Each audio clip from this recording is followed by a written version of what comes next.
Saudari-saudara yang dikasihi Tuhan, khususnya yang berbahagia para calon diakon. Saya ingin mengajak kita untuk kali ini memusatkan renungan kita pada bacaan yang kedua tadi, yang diambil dari Kisah Para Rasul bab 6 ayat 1 sampai 7a.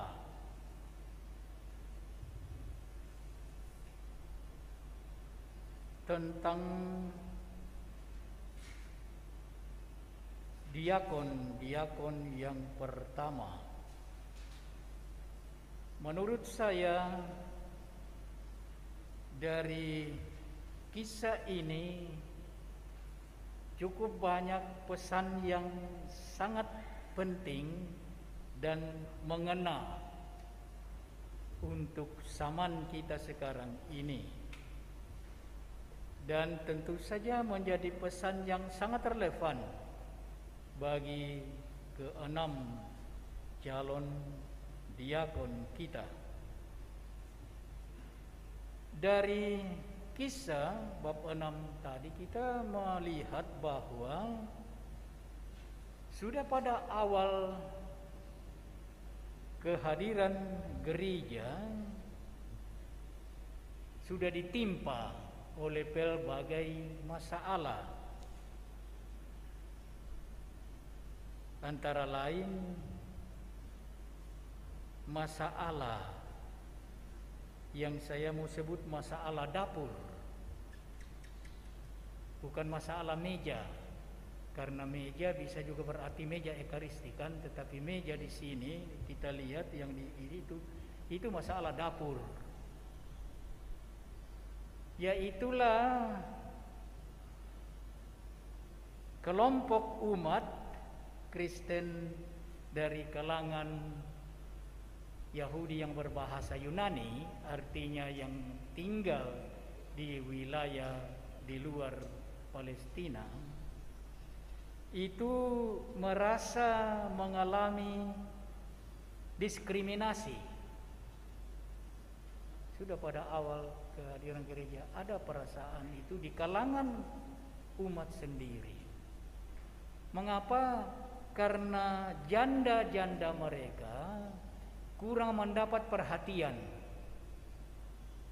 Janda-janda di sini berarti mewakili kelompok kurang mampu dalam lingkungan umat Kristiani. Ada yang merasa ketidakadilan, ada yang merasa diskriminasi, dan intinya adalah masalah dapur. Nah, tentu saja rasul-rasul mendengar itu. Apa reaksi para rasul?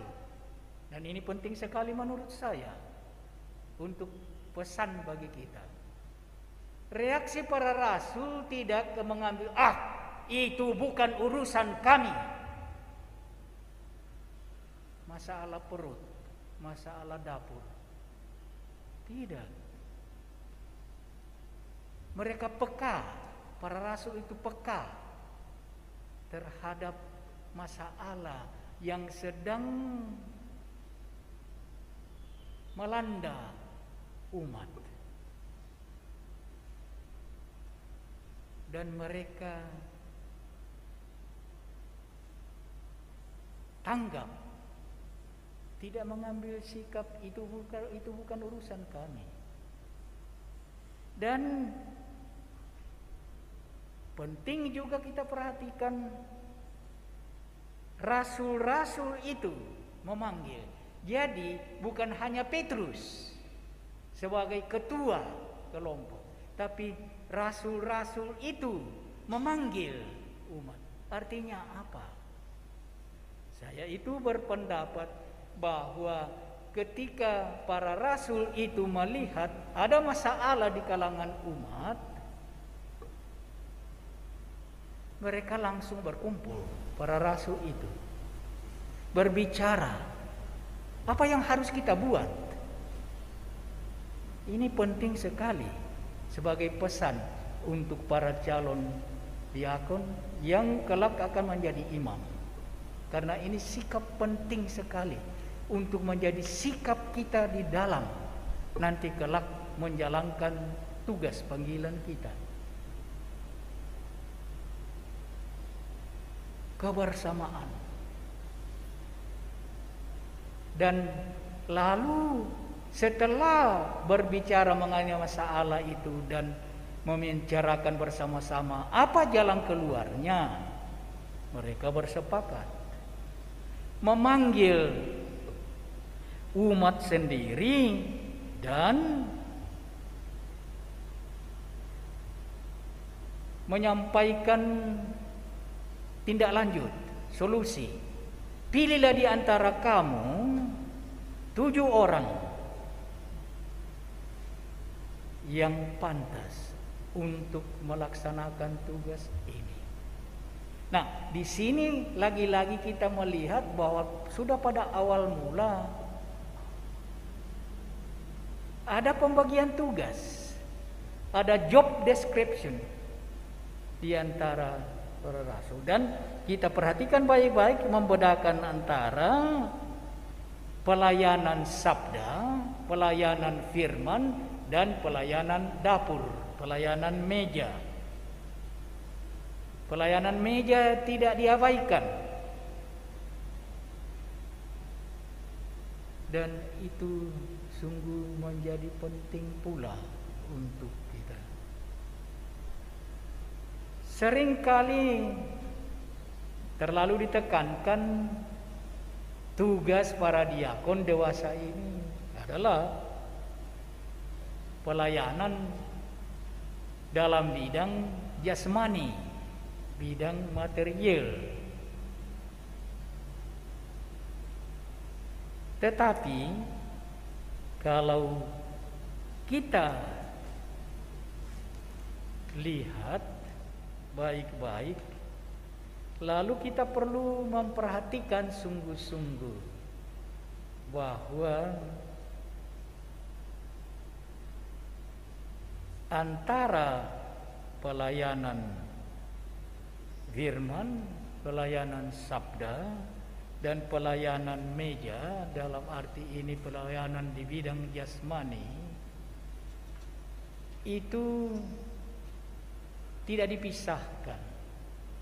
Tetapi ada pembagian tugas, pembidangan tugas, pelayanan. Sehingga saya kira pembedaan dengan istilah yang dipakai oleh Kardinal Carlo Maria Martini, SY, yang adalah ahli kitab suci paling kesohor, cukup lama menjadi rektor dari Institut Biblicum dan rektor Universitas Kepausan Roma, Kepausan Gregoriana Roma, itu universitas yang diasuh oleh kaum SY. Itu juga adalah alma mater saya, yang Kardinal Carlo Maria Martini kemudian diangkat menjadi uskup agung di Milan.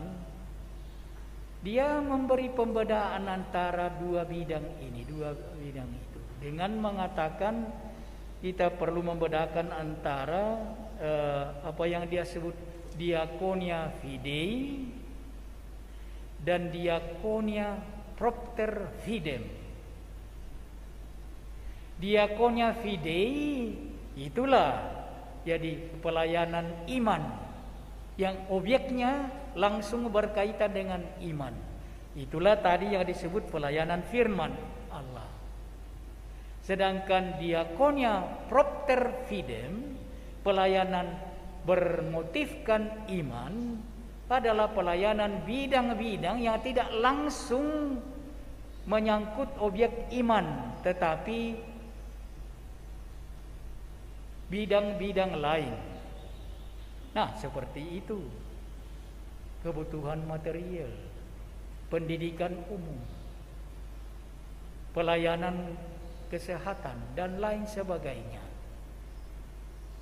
Bidang-bidang ini itu tidak saja oleh orang-orang yang percaya kepada Kristus dilaksanakan. Itu juga dilaksanakan oleh kelompok-kelompok lain, kelompok beragama atau kelompok bukan beragama. Juga itu bidang yang sama.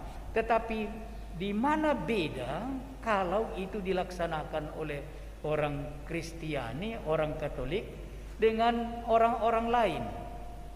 Bedanya adalah di situ orang-orang Kristiani itu melaksanakan itu propter fidem, karena motivasi iman. Jadi pelayanan di bidang kesehatan, pelayanan di bidang pendidikan umum, pelayanan lain-lain yang jasmania, duniawi, itu dilaksanakan oleh gereja, oleh kelompok-kelompok gereja. Bedanya dengan kalau dilaksanakan oleh orang-orang lain adalah motivasi iman. Kita melaksanakan itu karena iman kepada Kristus, yang juga selama hidupnya di dunia ini kita lihat penuh perhatian kepada wilayah pelayanan ini. Dia kepada orang-orang lapar, dia memberi makan. Kepada orang-orang sakit, dia menyembuhkan, dan lain sebagainya, dan lain sebagainya. Tetapi dasarnya adalah karena iman. Nah, jadi sekarang ini juga banyak pastor yang mendapat tugas di bidang kategorial yang dalam bidang-bidang ini kan, itu bidang yang umum. Tetapi supaya tidak kita lupakan bahwa itu kita kerjakan, itu kita laksanakan sebagai bidang pelayanan karena iman kita akan Kristus. Jadi baiklah kita perhatikan bahwa sejak awal mula bidang-bidang pelayanan yang tidak langsung berkaitan dengan iman ini mendapat perhatian pelayanan dari gereja. Dan ini menjadi penting.